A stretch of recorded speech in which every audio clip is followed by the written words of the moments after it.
Introduction. The Battle of Agincourt was over. The arrows had stopped flying. The French army was shattered.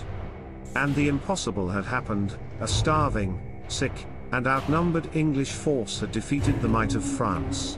But victory on the battlefield was only the beginning. What happened in the hours, days, and months after Agincourt would reshape the course of European history. The battlefield was a landscape of corpses, shattered armor, and splintered weapons, but it was also a crossroads of opportunity and consequence. Ransom, power, propaganda, all would play a role in the next chapter. What became of the prisoners who survived? How did Henry V turn a muddy slaughter into a symbol of divine favor? What stories were told, and what truths were buried in the mud? And what did this devastating loss do to France, a kingdom already on the edge of civil war and national collapse? In this episode, we'll uncover the brutal realities and high-stakes politics that followed the bloodshed. From battlefield burials and looting to royal parades and political leverage, from broken nobles to rising legends. Because Agincourt wasn't just a battle.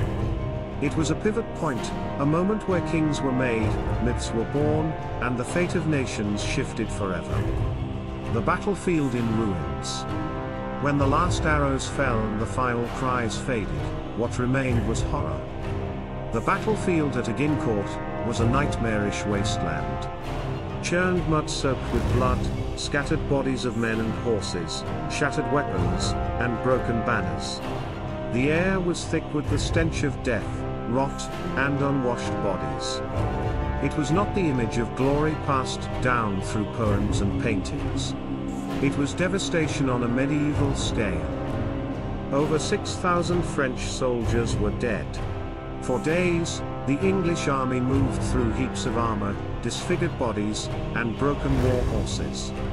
Looting was expected, a brutal but necessary part of post-battle reality. The French nobility, if identified, were buried with some respect. But the majority, common soldiers, archers, squires, were dumped into mass graves or left to rot. Horses were dragged into piles. The wounded lay groaning for hours, some for days. Some were granted mercy. Others were ignored. For Henry V, the battlefield was both evidence and theater. He ordered French banners collected, the victory preserved in both symbol and memory. Agincourt was now legend. But for days, it was simply silence, stench, and death. England celebrates, France reels. By the time Henry V and his men returned home, they were already legends. In England, the victory was hailed as divine. Church bells rang. Parliament cheered. Tapestries flew and chroniclers sang his praises. Henry became the embodiment of English strength and God's will, a king blessed by heaven. In London, his entry was a royal procession. Crowds packed the streets. Nobles wept with joy. The country had a hero. But France was in collapse. The nobility was devastated, more than 120 high-ranking leaders were gone. The king, Charles VI, was mentally unstable. Civil war between the Armagnacs and Burgundians exploded. Blame spread like wildfire. France had no answers, only fear and funerals. While France grieved, Henry prepared. His victory wasn't just military, it was psychological, diplomatic, and cultural. He moved swiftly to secure alliances, raise funds, and deepen his grip on both England and future campaigns in France. Agincourt was a battlefield triumph, but its real power was in the power vacuum it created. Prisoners, ransom, and the politics of war. Though many prisoners were executed, many nobles were spared, not out of mercy, but out of strategy. In the medieval world, a captured noble was a treasure. Ransom was a business. Gold, land, and political favors flowed from the homes of the defeated to the coffers of the victors. Henry oversaw the process himself. Some prisoners were kept close. Others were distributed to loyal knights. They lived well, under control, awaiting payment. Ransom wasn't just about money. It was about leverage. Each captive was a bargaining chip in future negotiations. And each absent lord meant one less French commander in the field. Meanwhile, Henry spun the narrative. Sparing nobles was chivalry. Killing commoners was necessity. The propaganda machine made him look honorable, even in brutality. Gold paid for new ships.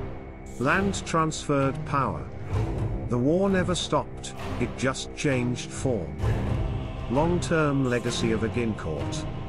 Agincourt rewrote the rules. It elevated Henry to legendary status. It broke France's political spine. It shifted the way Europe thought about warfare. The longbow became mythologized, a weapon of God in English hands. Chivalry cracked beneath the weight of mud and mass execution.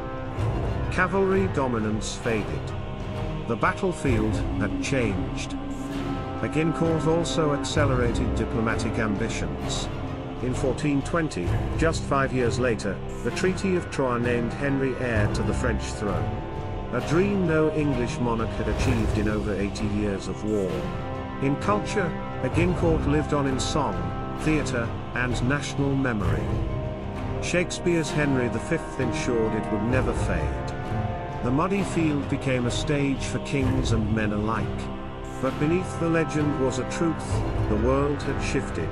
Strategy mattered more than honor. Technology over tradition. Ruthlessness over ritual. Agincourt wasn't just a battle won. It was a future written in blood. Conclusion? The Battle of Agincourt ended in a single day, but its consequences rippled through decades. It shaped the fate of two kingdoms. For England, it brought glory and the rise of a king destined to rule both sides of the Channel. For France, it brought grief, division, and the collapse of old institutions. And in the middle of it all stood the battlefield, not just as a site of death, but as a forge of power. Because victory isn't the end of a war. It's the beginning of what comes next. In part 4 of our Agincourt documentary series, we'll explore what Henry V did with the momentum he gained, his continued campaign, the Treaty of Troyes, and the legacy he hoped to leave as the King of France. Don't forget to like, comment, and subscribe. Part 4, Henry's last campaign, is coming next. This is History Replay, this day.